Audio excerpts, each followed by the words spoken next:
Welcome sa Dries TV. Kung interesado ka sa ganitong news, huwag kalimutang isubscribe ang ating YouTube channel. Maraming salamat! Welcome back again sa ating YouTube channel mga kakimpaw, and sa update natin ito, ang pag-uusapan natin ay tungkol sa mga importanteng ganap kina Kim and syempre kay Paula Virino. So ang tatalakayin natin sa update na to ay may kaugnayan or tungkol nga po sa naging statement na inlabas ng Star Magic for Kim Chu mga kakimpaw. Para saan nga kaya ang paglilinaw na yan?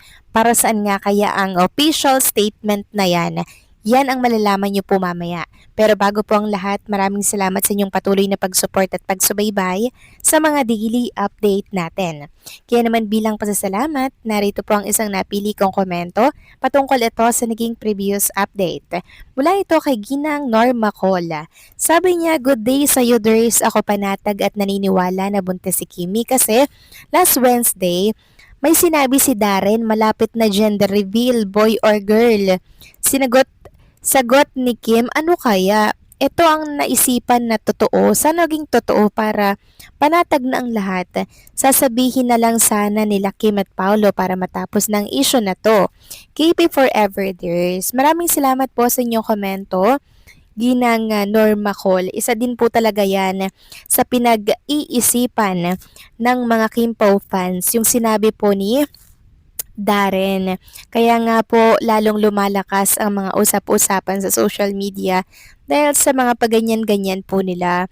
Pero sa totoo lang, sana po magsalita po at tinawin ni Chinita Princess ang tungkol nga po dito sa issue na to, 'di ba? Sana sagutin niya mga kakimpaw kung ano ba yun, 'di ba? Hindi naman totoo, ganyan, or totoo ba, 'di ba mga kakimpaw, para po wala nang issue, tapos ng issue, para back to reality na po ang mga Kimpaw fans na kung saan inabulabog sa social media dahil nga po sa mga naglalabasang picture ni Chinita Princess na malaki nga po yung puso niya, 'di ba? So sabi ko nga po mga kakimpaw, sa isyung ito nasa gitna lamang po tayo, 'di ba? Kasi hangga't hindi po nako-confirm yung katotohanan, gitna lang ako mga kakimpaw.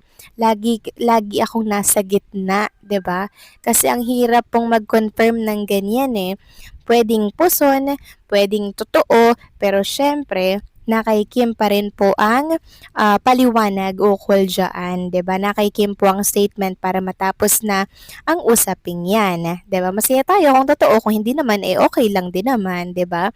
At least tayo mga kakimpaw, alam natin, no? Alam natin na po pwede yung mangyari since si Kim and Paolo Abilino naman po ay very compatible at nagkakaunawaan sa isa't isa. Kaya wait natin yung official statement ukol dyan. So maraming salamat po sa inyong komento, Ginang Norma Cole. God bless po sa inyo at mabuhay kayo. So eto na nga, pag-usapan na natin ang mga balita po na nakalap natin sa update na to. Tunahin na nga nating pag-usapan ang tungkol dito sa ganap kay Chinita Princess dito po sa It's Showtime. So kanina, live na live po ang It's Showtime mga kakimpaw, at eto nga po ang OOTD ni Chinita Princess, color white at maong po na pang-ibaba. So this time, wala na pong patsa na si Chinita Princess mga kakimpaw. So hindi na masyadong halata dito mga kakimpaw, no? Kasi malaki po yung suot niya na pang-ibaba. Tapos yung top niya naman niya mga kakimpaw, hindi ganun ka laki, 'di ba? So wala dito masyadong patsan or papuson si Chinita Princess. And since present nga po si Kim Cho ngayong araw, wala po si Vice, nakapahinga po siya mga kakimpaw dahil nga po sa kanyang violation na nagawa po sa naturang programa. Sabi nga po ng isang netizen sa X, sana di na bumalik si Meme. Kung bumalik man siya, after na lang ng Metro Manila Film Festival sa 2027 na mag-Alaan Curtis muna siya. So hopefully nga mga kakimpaw, 'di ba? Para nang sa ganon, 'di ba, iwas issue, iwas init po ng mata ng mga viewers sa It's Showtime. At si Chinita Princess na lang muna ang pumalit together with co-host po ng It's Showtime, 'di ba? Samantalang talakayin naman natin ang tungkol dito sa inilabas po na official statement ng Star Magic para po kay Kim Cho. So para saan ba to mga kakimpaw? Nitong mga nakarang araw kasi, Meron po mga balitang nagsisilabasa, nabasa ko nga po sa Bulgar, na iniurong na daw po yung kaso nitong si Kim Chu para po kay Ate Lakam. Pero ang totoo ay hindi po pala mga kakimpaw. Nananatili pong firm ang desisyon ni Chunita Princess at ayon nga po dito, Star Magic on behalf of Miss Kim Chu wishes to issue the following statement for the guidance of the public. In 2023, an interview of Kim regarding her sister was recorded and currently being viewed by the public. While the statements made by Kim at the time were true and reflected the circumstances, then they no longer represent the present situation. Since then, Kim has discovered material information that came to light in 2025 which prompted her to take legal action. As a result, a criminal complaint filed by Kim against Ms. Lakambini Chu is currently pending before the proper authorities. Kim remains firm in his decision to pursue the case through the proper legal process in order to establish the truth, hold the responsible parties accountable, and seek justice.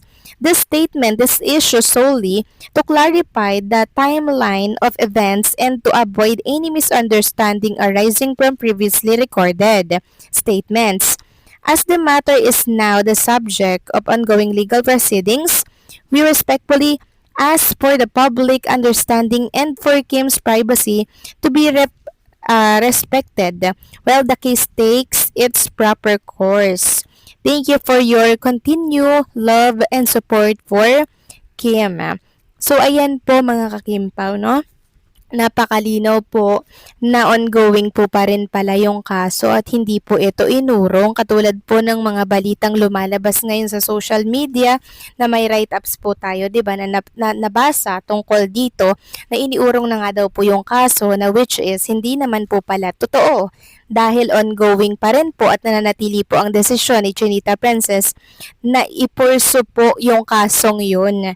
And syempre, gusto po kasing makuha ni Kim Chu yung katotohanan, 'di ba? So yun po pala yun. Kaya sana po ay sana iwasan na po yung mga ganito mga kakimpaw, no? Lalo na't wala naman palang katotohanan. Hindi ko rin alam eh kung saan ba galing yung article na yun, yung nilalaman ng article na yun mga kakimpaw. Kasi ayon sa Bulgar, parang may source ata sila na nagsabing hindi na daw po tuloy yung kaso, pero tuloy na tuloy po pala. So salamat Star Magic sa paglilinaw ng tungkol sa usaping ito. Nang sa ganon ay hindi malito ang public, 'di ba? Kasi akala nila hindi na pala itinuloy, pero yun pala ay ongoing lamang at pinoproseso at binubusisi ang mga legal proceedings tungkol dito sa kasong isinampa ni Chinita Princess laban sa kanyang kapatid.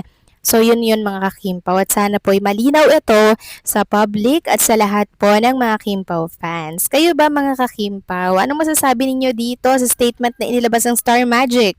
Please comment down below.